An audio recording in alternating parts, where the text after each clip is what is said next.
is a warning to all living mortals that whosoever opens this chest of demons will release 13 of the most terrifying ghosts upon the face of the earth.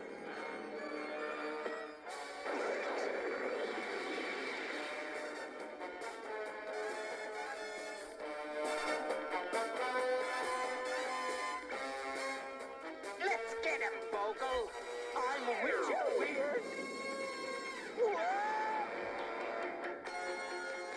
Only you can return the demons to the chest. Why us? Because you let them out.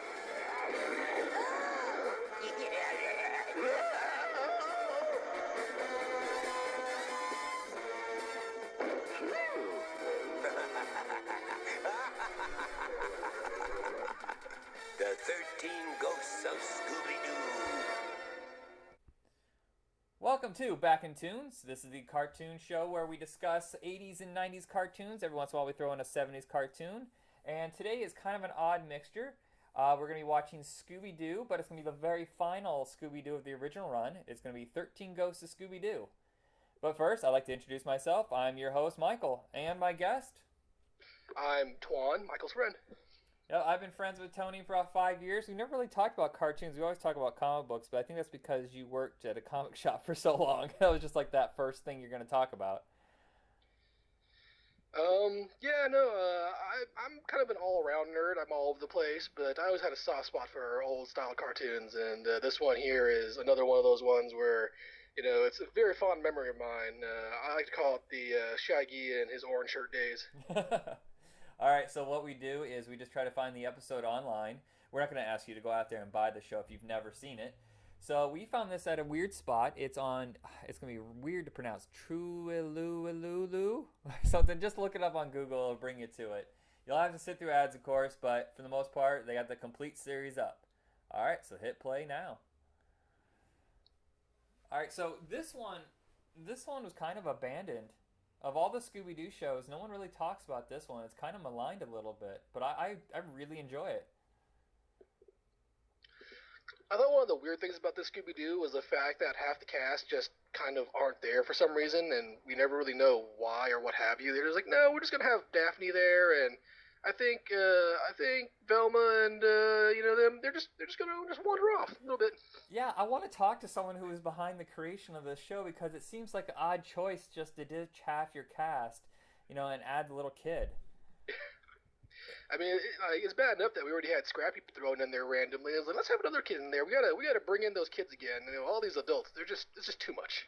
It feels like I don't know if you remember, but Archie Bunker at the very end, it was just him and some kid, and they're all hanging out in a bar, which I don't understand. I don't know if it was purely a bar. I can't remember, but it seemed like one of those things. Like, this isn't really Archie Bunker, and it feels a little bit like not Scooby Doo. No, that's it clearly was them trying to grab a whole new crowd, which just didn't work out at all. I mean, the very first sign was the fact that apparently Shaggy really did need to change his shirt, because Greaves wasn't doing it. I love the fact that's the one simple thing. They're like, you know what? We don't give him a haircut or have him shave. We're just going to have him get fresh shirt. How long did he wear that one shirt? It's disgusting. Which leads you to believe that, maybe it's like a Bizarro clone, because, afterwards, 10, 20 years later, when the live-action movie came back, it was like, they just forgot about that. That never really occurred. It was all a dream sequence. Wait, what if this is an alternate universe? This explains, maybe Fred and Velma never existed in this world. That's a possibility. I mean, without Fred and Velma, just really sticking them around and getting them on the wild adventures and the chase of truth, maybe this is all just one really huge, cracked out, cocaine ride where he's not really all there. There aren't really any ghosts, and there is no child.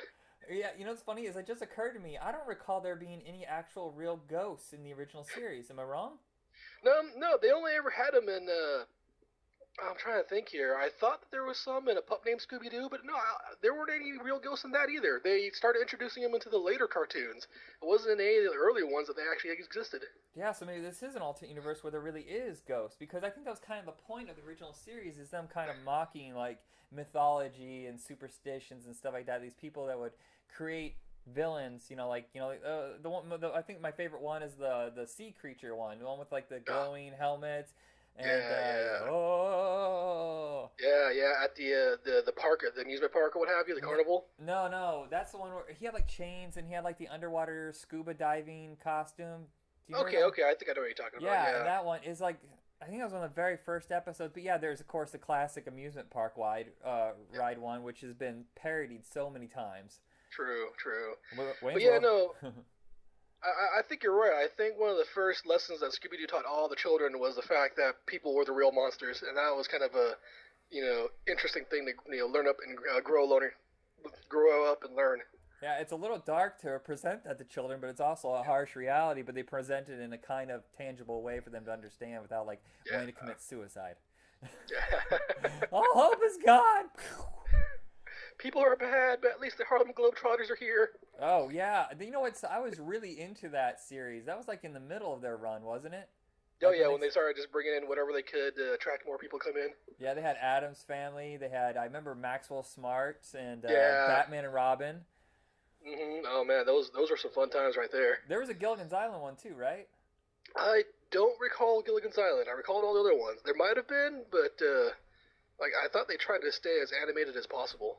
Do you remember Harlem Globetrotters? They were so popular at the time they even got their own series afterwards. Like they had superpowers. Yeah. I was considering bringing that up for our conversation only because I love that for some reason because it made no sense. I mean, hell, one of them was in fact a giant basketball for some reason. I totally remember that. One had power over water, one was a basketball. They ran into their lockers to transform, and no one knew why, what for, and how. Yeah, and it's all because of the popularity of them appearing on Scooby-Doo. Yeah. Weren't those the mystery movies where it was like an hour-long episode? I believe so. Yeah, I believe all the the crossover ones were specials. Basically. Yeah, the funny thing is, there's so many different iterations of Scooby-Doo that have happened. It's hard to keep track of what's what. It's kind of like the way they do with Spider-Man and Batman. But the one major difference is, for the most part, Scooby-Doo has kept the same continuity until they hit a pup named Scooby-Doo. For the most part, I mean, they started really, drawing it out in, the later seasons. I want to say, the season just before, the 13 Ghosts. They started, extending his family. Apparently, I don't know if you recall this or not, but they decided that he was related to Dynamut. And I was like, but, they're like cousins, is what they were saying. There was an episode with, Falcon, Scooby-Doo, and Dynamut, and they're all hanging out together, and it's like, yeah, they're cousins. It's like, what do you mean they're cousins? Just because they're the only existing cartoon dogs in the universe, they have to be related? Well, by that factor, isn't there, there's a lot more Hanna-Barbera dogs. I feel like there was a, dang it, isn't Huckleberry Hound in that same universe? I believe so, but, I don't ever remember seeing Huckleberry and Scooby-Doo together. They might have been, and they might be related, because apparently all those dogs are related for some reason, but it was just the whole Dynamut and Scooby being related. It just threw me into loops. I was like, I can't understand how that even works at all, but alright, sure, why not? I know, I completely forgot that until you said something. But, right. Laugh Olympics is when they brought Scooby-Doo and, everybody from that whole company together. Oh, yeah, the Laugh Olympics, the wacky races. I mean, that's when people started realizing that, crossover universe, concepts outside of comic books might work for cartoons as well. Yeah, I think it's funny how everybody's mind is blown by the fact the Avengers even exists. But if you look back, huge, massive universes, in this kind of medium was normal for cartoons. Yeah. Oh, man, that's definitely a flashback right there to just old fun days. Now, if they ever did, a Laugh Olympics with comic book characters, I think that'd be a fun thing to read. Just a bunch of the X-Men did it all the time. They constantly have sports where they're playing superpowered sports with one another. It's I want to see the Avengers sports team. What was it? So you're saying a more humorous version of Crisis than Secret Wars, where we get everybody together, but it's more for Battle of the Olympic Stars. That yeah, that show? I mean, they've done charity events where, the Flash and Superman race across the universe right. or water or whatever. It's come on, do, a full-on, sports competition where clearly Batman's going to own everything, but really, we want to see how he does it. Well, I don't know. The Flash or Green Arrow. Green Arrow is probably a hell of a catcher. Oh, yeah, no, I mean... Actually, you know what? He could pitch and then he could be fast enough. Maybe not. That's right. He won't be fast enough to do his own catching. I don't know. Him and Speedy. Yeah. What is Speedy's name now? Is it Arsenal? It was Speedy, and then it was Arsenal, and then it was Speedy again, and then it went to Red Arrow, which honestly, it felt like a complete like accident, like some writer accidentally wrote it in, and some artist and what have you just threw it in there with the work and got through the editors and like, well, I guess we're just gonna have to do it now because someone said it. You know what's funny is how we just got so off topic. Yeah, this, yeah, a this little happens bit. All right, almost, so this almost happens every time. But back to 13 Ghosts of Scooby Doo. You know what I love about the show is the fact that they added Vincent Price. yes, oh man, getting Vincent Price's voice on a cartoon series is like perfect. Yeah, it's funny. I mean, at the time, of course, his career probably wasn't at his peak, so he was probably a little more affordable. But having well-known names in cartoons wasn't that common. I think the most we ever thought of was Scatman Crothers as Hong Kong Phooey. Yeah, no, that was a big one, and like outside of like just random guest appearances, once again like Harlem Globetrotters, you never really had a mainstay appear in so many like episodes in a cartoon series besides Hong Kong Phooey, of course. I mean, it's normal now. And the funny thing is, they changed Scooby Doo so much, like adding real ghosts and adding the celebrity. It feels like they were really trying hard to get this like going in a different direction. And it's just sad that it failed. Yeah, like it was definitely like a breath of fresh air, but it just seemed like they lost too much of their core for it to continue as it is. I mean, yes, they needed a quick change. They needed something big and different, but when it comes down to it, just changing the entire core of the series kind of loses the reasoning for the entire series to begin with. Right, that kid annoys the hell out of me. I want to like him, but I just can't. His dialogue doesn't even make sense with the situations. No, he's just a thrown in short round, which makes zero sense at all. I mean, they had him in, they had a short round in Dick Tracy and in just about everything coming out at that time. So I was like, we need a little tiny Asian person in there. This is gonna be great. It's like, wait, what? Why? Wait, what do you Why? mean? What do you mean Asian and Dick Tracy? Or are you just talking about the I'm little sorry. kid? Yeah, there wasn't an Asian Dick Tracy, but like whenever like I think of Dick Tracy, I always think of like he's like, man, he totally needs a small little Asian kid because I totally would have wrapped around because. It's like it seemed like it would have fit the character for some reason, and so like I always like mentally just inject one in there, and it's a little weird, but I'm a little weird person. I mean, having Scrappy Doo already is the child, So Yeah, it's kind of like they doubled up on that kind of thing. And it was like dopey. Yeah, it was going too far, and like the movies really brought that in to tie it in home to where Scrappy was like, we had no idea what we were doing, we just threw him in there, and yeah, and so like. The fact that they don't ever mention 13th Ghost in anything, in any iteration afterwards in the later years, goes again to reinforce the idea that this is all just one really bad, they didn't really do drugs, so one really bad sandwich trip. The funny thing is, since this kind of killed the franchise for a while, they had to go back to the start, and that's when they did the pup named Scooby Doo. Did you ever watch that? Oh yeah, no, I love the pup named Scooby Doo. I used to wake up at like 6 o'clock in the morning just to catch an episode before going to school. I remember liking it at the time, but if I were to watch it now, I'm not sure I would care for it because it's like the Muppet Babies of Scooby Doo, and I'm not feeling that. Yeah, there were some things about it. I mean, although I did enjoy the fact that they removed the generic Scooby Doo chase sequence where they're running through doors and back and forth. Oh yeah. And just gave them a dance sequence. Like, there we go, nice good little dance sequence in the middle of it. But I have to say, every single time they have such great theme songs. Yeah. The music has always stayed true. I mean, it's always been a good part of it. Even in 13th Ghost, it's like, oh, this is actually a pretty cool, opening sequence song. It's not bad. Let's watch the series. This isn't that great, but it's not terrible. Actually, it looks like I'm looking at this here. It looks like Velma and Fred were ditched actually a couple seasons prior to this. Really? Okay. Like I don't recall that. I just recall it very strongly in this season run. So the other thing I noticed is that actually 13 Ghosts of Scooby-Doo was not finished. Yeah, I believe it was like cut mid-season. Like they just like, yeah, this isn't gonna work out, and we're just not gonna even do a wrap-up episode. We're just gonna just jump out of it entirely. That's lame because they captured 11 of the 13 ghosts of Scooby-Doo. Couldn't they have just done one more episode and captured the last 2 ghosts?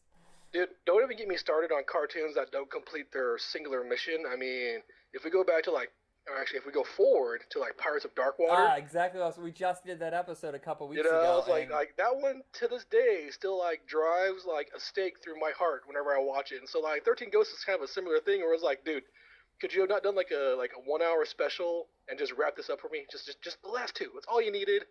You know, and then like Vincent Price would have been like, the one true evil ghost at the end of it. They have to capture him or something. I mean, give me something here. Yeah, I mean nowadays we don't tolerate that with Kickstarter or like streaming. People are allowed to finish up or add at least a little bit more to the mythology. Another episode, Yeah, another season.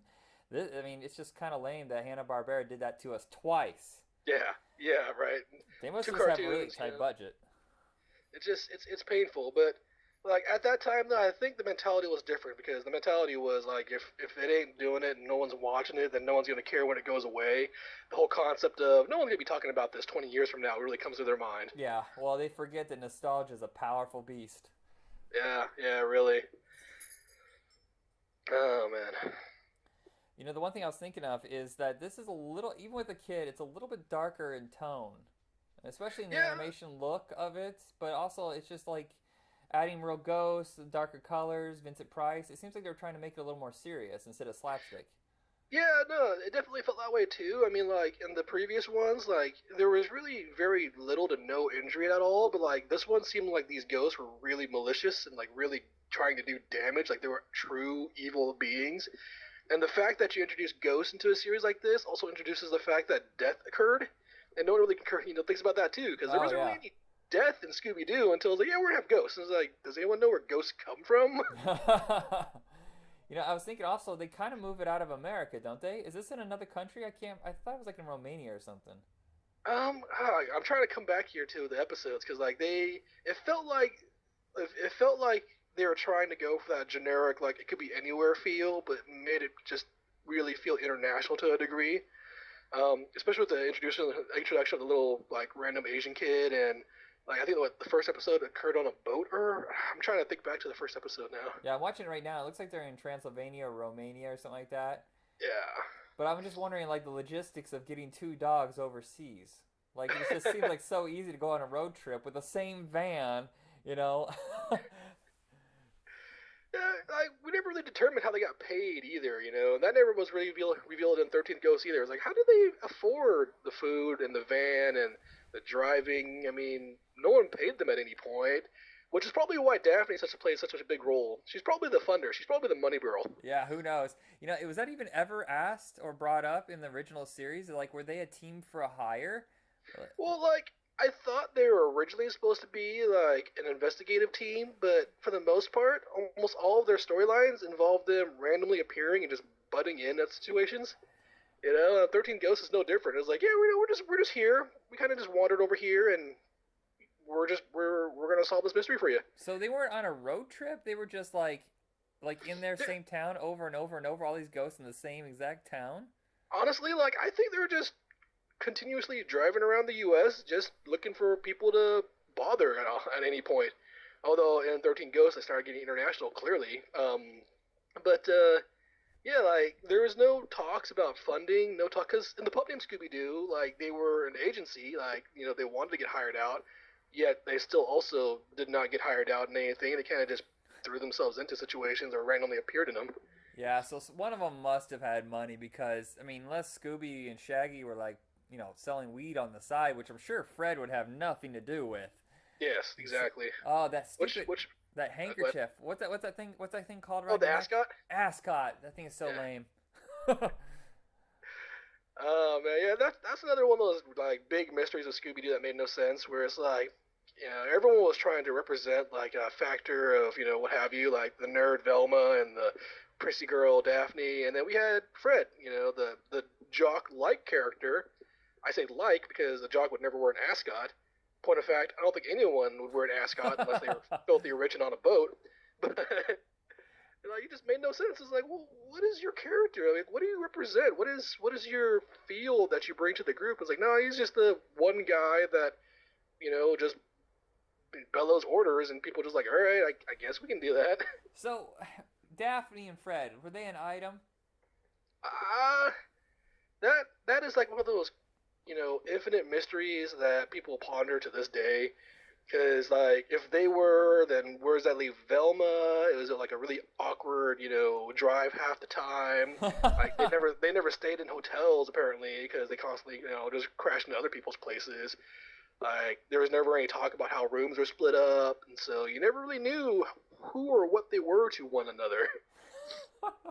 I guess there's so many questions not answered. But they answered a little bit in the movies. Did you like the movies at all? I love the movies, and a lot of people didn't, only because, like, I think one of the biggest factors for me was that I came into the movies looking for an episode and not a movie. Right. And people came in looking for a movie rather than an episode. I was like, no, man, it's Scooby Doo. You can't expect, like, a full feature length movie that makes sense and, it spans, an entire, like, plot line. It's like, this is a Scooby Doo episode. Expect random, weird, nonsensical things, like Scrappy Doo as the big giant villain in the first one, This is like, just go with it, man. That's just how it is. Well, the second one I think is infinitely better than the first one. I think James Gunn, who I can't believe now is one of the most important directors in the world, he wrote the script for the first two, and the second one he really lets loose, and it seems more like an episode. The monsters, the direction is so much stronger. Yeah, no, definitely even more so. It's a lot more true to what's going on, and like he steps away from like all those like random nods that people like constantly are trying to figure out. And I was like, no, we're just gonna have an episode now. We're not gonna make anything possibly drug related or relationship related or whatever. It's like, no, they're just them. Let's go with it. I was bummed that the second one didn't do very well, and they started doing the direct-to-video ones, which I haven't seen any of the direct-to-video live-action movies. I think there's like 2 or 3 of them. And neither did I, which not that I don't want to watch them, I just never got around to them, really. Matthew Lillard was perfect as Shaggy. Oh, yeah, no, hands down. I mean, even his random appearance in Monkey Bone, which was a terrible movie with Brendan Fraser, and I love Brendan Fraser almost everything. Uh-huh. It's like, man, it's like the fact that they even had like a random crossover appearance with Looney Tunes and, was it Looney Tunes? I think it was Looney Tunes, no, it wasn't Looney Tunes, it was something else. It was Brendan Fraser in a Looney Tune movie that wasn't Space Jam. And you're talking about Back in Action. Is that what it is? Because like I can't remember for the life of me. It was just like, this is a terrible movie, but Scooby and Shaggy appear for some reason. That's awesome. Oh, you don't like Back in Action? Oh, I love Back in Action so much more than Space Jam. And Space Jam's a fine movie, but man, I love Back in Action. Joe Dante just got everything on that movie. Yeah. So anyways, back to 13 Ghosts. We do that. It's okay. It's normal for our show. Do you think that there was an influence from the Ghostbusters, not just the movie, but the cartoon, that like changed this over to being ghosts? I think so. I think that's one of the core reasons why they decided to go with like full-on real ghosts, because like it was the big thing at the time. I mean, there was a lot of other cartoons coming in that had like the pseudo horror aspect. We had creepy crawlers coming out. We had what was it? Ghostbusters, like you said. I mean, like there was just a lot of direction towards actual like creature features rather than like just full-on straight mysteries. So I think that was one of the really big tying factors of like, yeah, we're just going to start doing real ghosts now and see how it takes for us. Well, in general, the public really seemed to enjoy horror comedy. I mean, Gremlins and Ghostbusters alone in 1 year, the 2 biggest movies, or 2 of the most, I guess Beverly Hills Cop was probably in the middle between the 2, but, and then of course there's like House, there's Critters, Elvira had a couple movies, that's kind of the way the things are turned. But in Attack of the Killer Tomatoes came back. Yeah, like things were just kind of leading towards the creature feature, so I think that was a huge factor on why they decided to go that way. Although, like, when they took a lot of the mystery out of Scooby-Doo, it kind of, once again, like, leads you to wonder what the whole point was in the first place. Right, and this one is heavy on werewolves, which is something surprising. I still don't understand. I watched this episode twice now, not 100% certain how it is that Daphne goes from being a werewolf to then not being a werewolf so fast, and then everybody else is kind of a struggle. But they actually show her transforming, like her bones are breaking. I mean, ever since you saw American Werewolf in London, you see how painful it is for a human to turn into a werewolf. You're like, oh god, that looks like hell on earth. Yeah. Which makes you wonder if Daphne's a lot tougher than they really lead you to to believe. Yeah, that was kind of underplayed. But I mean, if she's going through all these kind of adventures, all of them have to be kind of tough. Even Shaggy has to have some sort of inner like courage in him to get him through this stuff, or he would quit. Him and Scooby would just quit and go, you know what, there's other things we can do. Or they're getting paid really, really well. Because, like, they clearly don't like it at all. Like, at all. Like, they hate the ghosts, they hate the mysteries, what have you. In this instance, they're kind of, like, explained along with the way by saying, oh, y'all the ones opened the box and let the ghosts out. Y'all gotta deal with it, But, like, every other situation, though, it's like, why are you still here? What is it that keeps you around? I mean, like, is it a girl? Is it one of the girls? Are you, like, totally into them and they're ignoring you and you just don't want to give up? Yeah, or do they pay you? Yeah, is it like a commitment to friends? Like, sometimes your friend's an idiot, but you're like, God, he's my best friend. I got to do this. Yeah, it's like, I love these guys. I can't let them go off on their own. They'll just die because, clearly we're the ones that solve the mysteries. I was looking at some of the voice actors in this, and of course you got Casey Kasem, you got Don Mesnick, who were with it for a very long time doing the same voice. Of course, Vincent Price. Yeah. But I was looking at some of the celebrities that popped in here. You know Kenneth Mars from The Producers? He's the German guy who writes the play. He's in this. Yeah. Hamilton Camp, who did a bunch of animation voice work back then. He was in a really funny sci-fi movie called Arena. Well, I find it funny because it's like blood sport with aliens. Really? Yeah, it's a pretty good movie. It's from the guys who did Ghoulies and Reanimator. Interesting. Edie McClure. I don't know if you know who she is. She's done a bunch of comedy stuff. She's the assistant secretary on Ferris Bueller. You know, with the big red poofy hair. Okay, yeah. No, I recognize that. Peter Cullen, of course, who did Optimus Prime. Yeah. Linda Gary, who did... I'm trying to remember. She was in Masters of the Universe. I can't remember if she did Teela or... who was the villain in He-Man? I have amnesia. I want to say off the top of my head Ming the Merciless, but that's kind of weird. No. I'm thinking Evil... Is it Evil Lyn? She was like the right-hand man to Skeletor, Evil Lyn? Oh, God, that sounds right. I'd have to see it to know for the top of my head. But, you've never seen Masters of the Universe? Oh, I've seen it, but I would literally have to be looking at it and be like, oh yeah, that's her right there, okay. But I couldn't tell you off the top of my head. But here's the one that surprised me is Phil Hartman. Really? Phil Hartman appears in that? This is one of his very first works, outside of the Groundlings. Yeah, he played the Vacu Spook Auctioneer, and I know he did a few other voice works. I was watching something else where he was like a cop or something in that, and I guess this is how he supplemented his income until Saturday Night Live took off. Yeah. Well, I mean, it makes sense. I mean, Scooby-Doo was a well-known name at this point, so, I guess everyone had that whole idea that this is going to inject a whole new freshness to it. Sadly, it didn't actually occur, or was the case, but it was a good shot. I mean, from the voice actor list, it sounds like they were trying to bring in whoever they could. Well, yeah, and they probably paid well, too. I mean, yes, American animation kind of skimped a little bit on voice work, but Hanna-Barbera was the top, of the... Yeah. They probably paid pretty well, and that's some decent exposure. But every time I see Phil Hartman's name, I keep thinking about how much we don't get from him, which bums me out. Yeah, no, I mean, that guy would have been working in the field for years upon years. It's one of those things where, whenever I think back on cartoons in general, though, I'm always disappointed on the fact that we never had a huge following for voice actors, and that almost all of our cartoons have to use, A, B, C-list actors in order to gain notoriety rather than having anyone actually trained for it and schooling for it. I mean, not to compare and, contrast, but, the Japanese school acting, there's an actual field for it, and people that actually want to be voice actors that, practice for it and are well known just for voice acting and nothing else.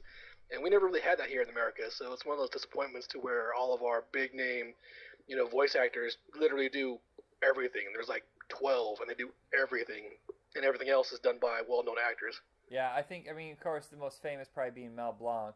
But there's still guys who work quite a bit. But the sad part is, when I was a kid, all those cartoons kind of interchanged actors. So you'd hear half this cast is over on G.I. Joe, and half this cast was on, GoBots and stuff like that. Yeah. And now you look up Frank Welker, who's probably the most well-known of that time. Yeah. Now he will be Guy 3 instead of being one of the main cast members, and then you got Bradley Cooper doing the voice work, who's never really been trained in voice work. There are some actors who turn out to be really great voice. I mean, obviously look at Mark Hamill. Yeah, he's done a great job. It's definitely within their purview of ability. It's just that it's once again it's sad that that we don't have classically trained full on voice acting people that are famous. It really is a situation to where it's oh, this is voiced by this famous actor that I recognize from this movie. It's that's Mark Hamill, which is a great example of you never saw it coming. Was I didn't know he was the voice of the Joker until 20 years later. I'm no, that's not possible. I don't believe it. Yeah. I think I discovered that when I was watching the making of something, and I guess they had seen the Flash episode where he played the Trickster. Oh yeah, yeah. And I guess that had an influence, so they decided to he'd already done some voice work anyway, so they went to him. And I know, what's funny is we talk about that, but Mark Hamill actually had quite a few roles in later Scooby-Doo movies, and there's been tons of those animated movies. I guess they're pretty profitable. Yeah. Do you watch any of the new series? I've seen some of the newer movies. I haven't watched any of the new cartoon episodes. Not because I don't want to watch it, just because I just never found the time to, and I never lined up with my schedule. Yeah. Well, now it seems Yeah. like they change it so often. I know that seems ridiculous saying that because the old cartoon changed so often. Yeah. But I don't know. It still seemed like it was still in the same line. It's just slight of evolution every single season, and would move on to something else. Yeah, it definitely feels like one of those like movie style things where you just have to look at who the writing and director is rather than just looking at it as a whole of this is Scooby Doo. It's like no, this is who's writing it. Okay, they're writing it, so it's going to be a lot more, like monster and technology or what have you, rather than just it's like nope, this is going to be them and a guy in a suit and in a house or what have you. And I think that's one of my turnoffs to it, to where there is no consistency at all. Yeah, I do have to say, watching the 13 Ghosts of Scooby Doo, we're at the end of the episode now. Is some of the animation is really off. Like some scenes really work, and there's a scene or two that just look like they're cheap, like they were actually sent out to another company who didn't understand how bodies worked at all. I mean, my God, at one point, Shaggy's neck is 4 foot long, it looks. I mean, he just like a mecha neck, just woo. Like his head would just break his neck, because it weighed so much.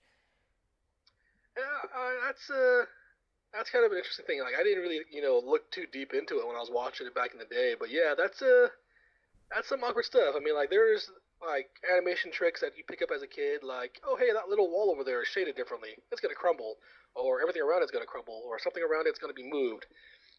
But like in this one, like I didn't really pay attention to the small things, like oh, look at that, his neck elongated. They decided to move his head without moving his body. Weird. Well, I mean, this is a weird time too, where animation was just on the cusp of changing. I mean, right Yeah. now you have a lot of the older guys, obviously with Ray Patterson, Arthur Davis. Those guys are old school Warner Brothers. They did all the Yeah. classic shorts. And then you probably got a whole new line of people. I don't know. They might have been using like college kids or guys just right out of college to save money, but also to teach, the Yeah, next possibly. generation. But it was just a couple years later when John Kay would introduce Mighty Mouse again. Did you ever Oh watch yeah. that series from Ralph Bakshi and John Kay? Oh yeah, no, that was another fun one as a kid to watch. Go ahead. But yeah, no, I mean, as a kid, watching Mighty Mouse was just quite fun. I mean, it's another situation to where it's like, oh man, it's like Speedy Gonzales, only with superpowers. It's awesome. Yeah, and that was kind of that and the Gummy Bears. It was bringing. If you were a lower budget cartoon, Mighty Mouse took the approach of being more eccentric. Original designs. Crazy storylines, and then like Gummy Bears. Disney really put a lot of effort in bringing back classic animation on a tight budget, but not so much that it's the animation suffered. Yeah. And I think Hanna-Barbera, they had to change. They had to evolve or perish. And that's why you see things like, the Pirates of Blackwater you were discussing earlier. It had to go a lot more higher budget, deeper tones, new style of character design. And, then they went the opposite direction with a pup named Scooby-Doo, and they kind of reinterpreted what the whole concept could be. So, at least they were trying. Yeah, no, I mean, like, they were getting away from using the same stylistics of art and drawing for everything, and, like, just making it, like, really pop. Like, this is clearly different, this is something else, this is something new, and, it didn't always work out in the long run, but, it definitely paved the way for other cartoons to give it a shot. I mean, the Conan the Barbarian cartoon, which honestly felt like a step down from Pirates of Darkwater. I was like, okay, that's kind of cool, He has a mythical bird, phoenix thingy that follows him around, that's cool. And like people are really trying to come out with like really stylized stuff. I mean, I think that's one of the reasons why much later on the Bruce Timm Batman did so well, because it was like, okay, it's clear that we can have completely different stylized cartoon drawing styles now that people have developed a taste for just something new and different rather than your generic Looney Tunes or Hanna-Barbera style classic cartoon systems. Yeah, we should do a Batman one sometime, because that thing was so influential, and it changed the fact that cartoons didn't have to sell toys, and they didn't also have to be funny.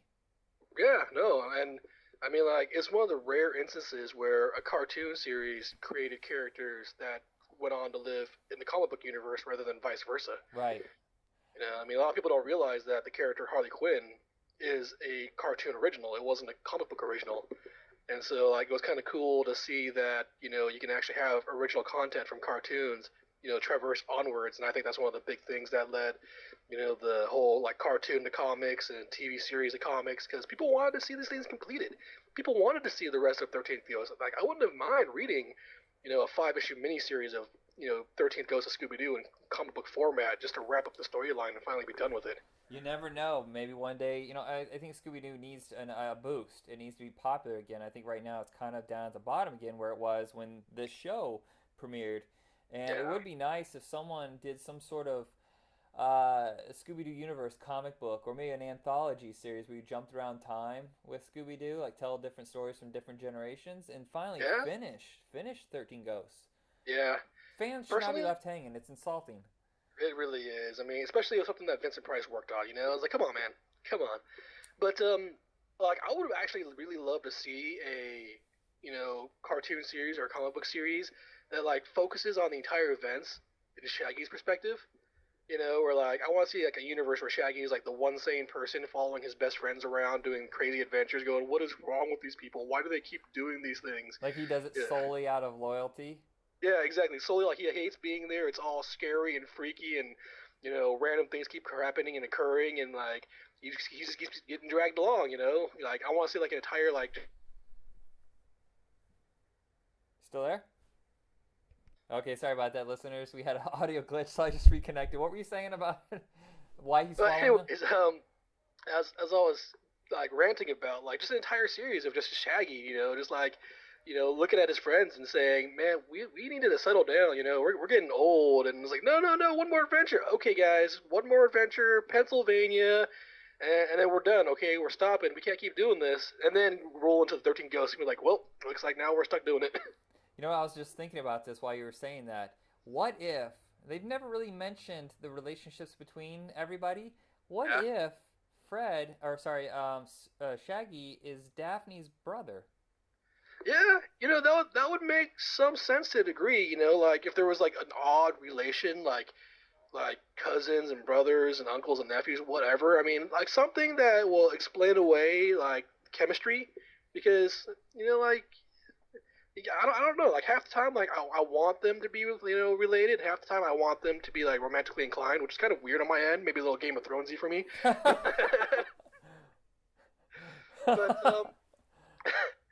but like it's also like kind of a sign of the time to where like you could have these van full of people together and not really care if there's anything going on because it didn't matter and it didn't really pertain to anything. I think that was kind of their end goal. Their end goal was the fact that I was like, they're just, friends in a van, like they didn't want to think more about it because it's just a complication that wasn't necessary for kids' cartoons because kids didn't care.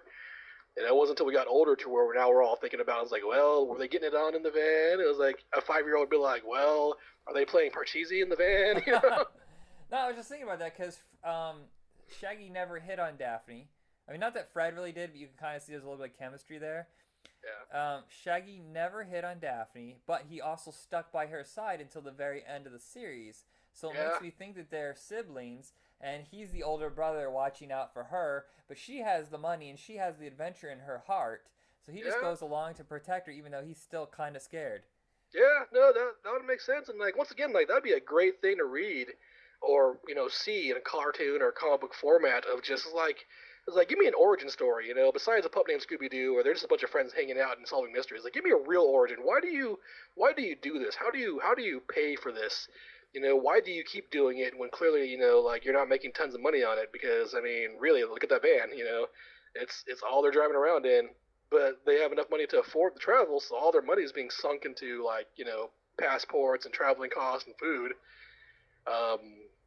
So I mean, like, I would love to see, because like they've done stripped down versions of things. Like they've done like stripped down, like here's the Millennium Falcon, like section by section, and here's a Starship Enterprise section by section. It's like give me the ledgers of the Mystery Inc. group. It's like where does their money go? How does their income come in? Okay, I have it. I have the plot right here. Okay, so Shaggy and Daphne are siblings. They lose their parents under mysterious circumstances. Maybe a ghost was blamed for their death or something supernatural. So they get the money from the insurance. And this is how they pay for everything. Fred is Daphne's boyfriend, so he's obligated. And then Velma is Daphne's best friend. Yeah, that would totally apply. Maybe Shaggy has a crush on Velma, and Velma has like unrequited love for Fred. We can throw that in later on. Yeah. Might not be necessary. Only because like Velma seems to get ignored a lot, and she seems to be the one that really pulls it together.